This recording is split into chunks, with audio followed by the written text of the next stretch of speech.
Dear students, today we are going to study about the Constitution of India, like the dual government. அதாவது இரட்டை ஆட்சி முறை என்ற தலைப்பில் இன்று நாம் வகுப்பை செல்ல தயாராக இருக்கிறோம் அன்பார்ந்த மாணவர்களே.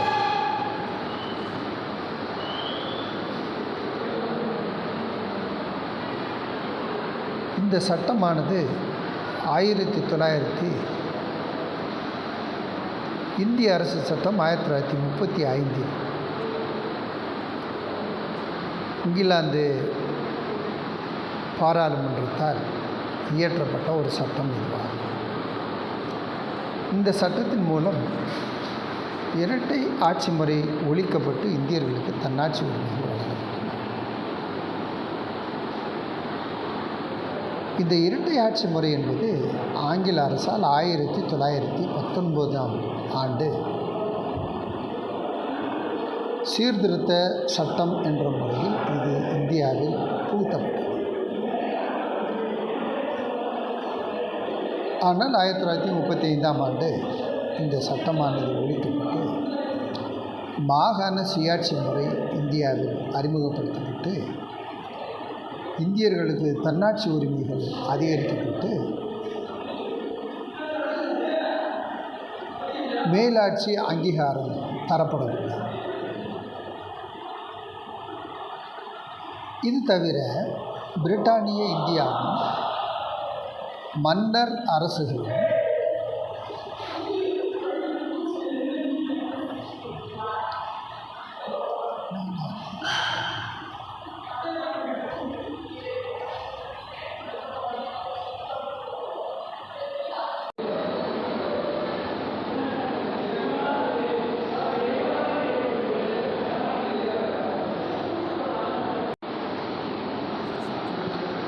அன்பார்ந்த மாணவ செல்வங்களே,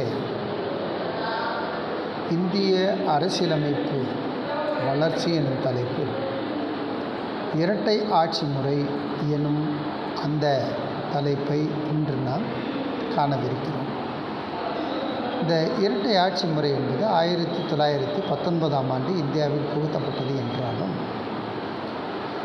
1935ஆம் ஆண்டு சட்டத்தின் அடிப்படையில் இது ஒழிக்கப்பட்டு இங்கிலாந்து பாராளுமன்றத்தால் சட்டம் இயற்றப்பட்டு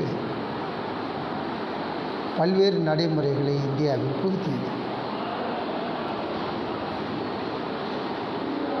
இந்த 1919ஆம் ஆண்டு சட்டத்தின் சீர்திருத்த சட்டத்தின் அடிப்படையிலேயே இந்த இரட்டை ஆட்சி முறை இந்தியாவில் புகுத்தப்பட்டது என்றாலும் 1935ஆம் ஆண்டு இந்திய அரசு சட்டத்தால் இது முற்றிலுமாக ஒழிக்கப்பட்டு மாகாண சுயாட்சி முறை அறிமுகப்படுத்தப்பட்டது.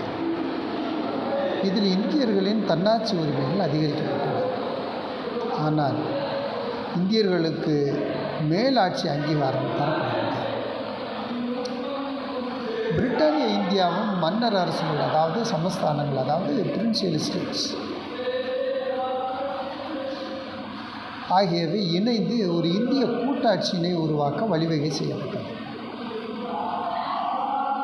இது தவிர தேசிய அளவில் நீதிமன்றம் ஒன்று இந்த சட்டத்தின் மூலமாக கொண்டு வரப்பட்டது.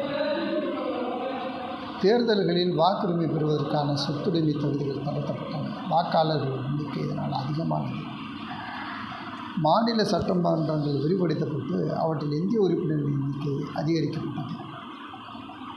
இந்திய மாகாணங்கள் புனரமைக்கப்பட்டன.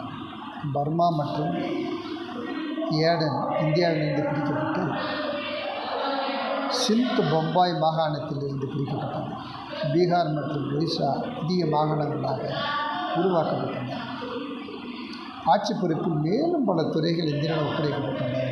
ஆனால் மாநில ஆளுநருக்கும் வைஸ்ராய்க்கும் தடுப்பாணை அதிகாரம் வழங்கப்பட்டது. நன்றி மாணவர்களே. நாம் அடுத்த வகுப்பிற்கு